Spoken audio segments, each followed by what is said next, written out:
Rewmi 24 TV.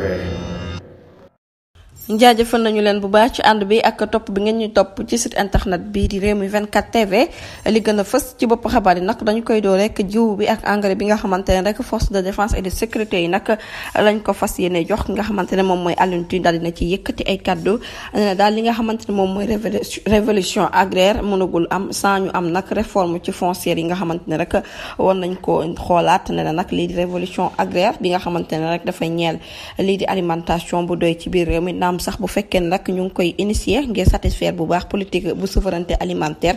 fii ci Sénégal kii di président de la République di Bassirou Diomaye Faye ak premier ministre am di Ousmane Sonko ak ki nga xamante ne moom lañ ministre bu ñu dénk wàllu mbay mi di Mabouba Diagne ñoom ñëpp nag nekk ay secrétaire d'État ci wàllum agriculture bu fekkee ne rek am nañ aspiration ci peuple sénégalais yi kon nag ñun ci suñu jëmu bopp rek war nañoo am intérêt boo xamante ne rek lii di réussir war nañ koo am ndax réew mi ci jëmi boppam rek bu fekkee mënatul dundal askan mi kon nekk na vulnérabilité boo xamante ne rek laaj na rek ñu daal di koy tàggataat xoolaat bu baax rek problématique bi fi nekk ba tey mu daal di cay yokk naam sax idée yi rafet na lool objectif yi rafet na waaye finalité bi tamit rafet na waaye nag méthode yi nga xamante ne rek moom moo ñee structure yi faw rek ñu xool naka la ñu koy partager waaye nag bu ñuy séddale na nag séddale boo xamante ne rek bu jaar yoon la jaarale ko nag ci bépp acteur ak képp koo xamante ne rek war nga ko jot mu nekk nag mbir boo xamante ne rek mu ñu war a def la deuxième bi ci topp nag ne na daal lii di révolution agraire amagul fii sans réforme foncière yi nga xamante ne rek xóotalaguñ ko ci milieu rural yi ndax am na ci nag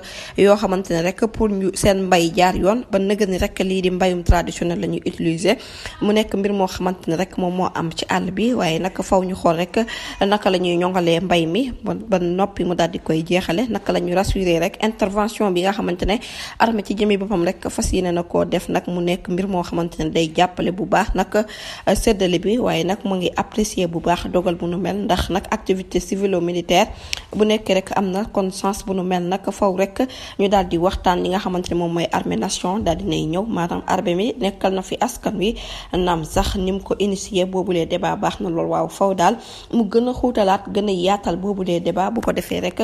séddale bi mën a jaar yoon di kaddu yi kii di Alioune Tine jërë ngeen jëf ci teewlu bi bu leen fàtte abonné bés cloche de notification yi ngir mën a am yeneen i xibaar